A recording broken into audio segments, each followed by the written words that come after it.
പറയുമ്പോൾ നിങ്ങൾക്ക് ചിലപ്പോൾ ഒരു ലോജിക്ക് ഇല്ലാത്തതായിട്ടൊക്കെ തോന്നും. പക്ഷേ ഒരു പുതിയ വാഹനം, നമ്മളൊരു പുതിയ ഫോണോ അല്ല ബാക്കി നമ്മുടെ എക്യുപ്മെൻറ്റ്സ് ഒക്കെ മേടിക്കുന്ന പോലെ തന്നെ പൊതിഞ്ഞ് സൂക്ഷിച്ചിട്ടാണ് കമ്പനി ട്രാൻസിറ്റ് ചെയ്ത് നമ്മുടെ ഡീലർഷിപ്പുകളിലേക്ക് എത്തിക്കുന്നത്. ഈ ഒരു വാഹനം നിങ്ങളൊന്ന് കണ്ടു നോക്കിയാൽ ഓരോ ഏരിയയിലും പ്ലാസ്റ്റിക് കവറിങ് ഉണ്ട്.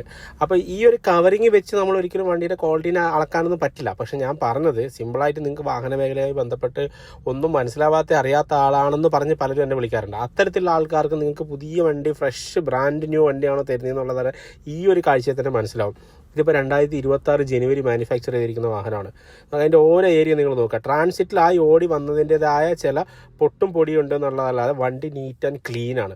അപ്പോൾ ഇതുപോലെ തന്നെ നമ്മുടെ കോമൺ സെൻസ് വെച്ചുകൊണ്ട് തന്നെ വണ്ടികൾ നമുക്ക് തിരിച്ചറിയാൻ സാധിക്കും. ഇതൊരിക്കലും ഒരു ശാസ്ത്രീയപരമായ രീതിയല്ല ഞാൻ പറഞ്ഞത്, ഇങ്ങനെയും നമുക്ക് തിരിച്ചറിയാൻ സാധിക്കും എന്നാണ്.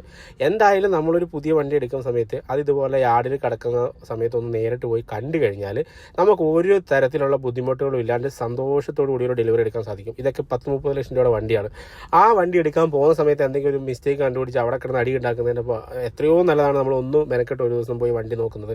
ഒന്നെങ്കിൽ നിങ്ങൾ പോയി നോക്കൂ. ഇനി അങ്ങനെയല്ല, നിങ്ങൾക്ക് നോക്കാൻ കഴിയില്ലെങ്കിൽ എന്നെ കോൺടാക്ട് ചെയ്യുക.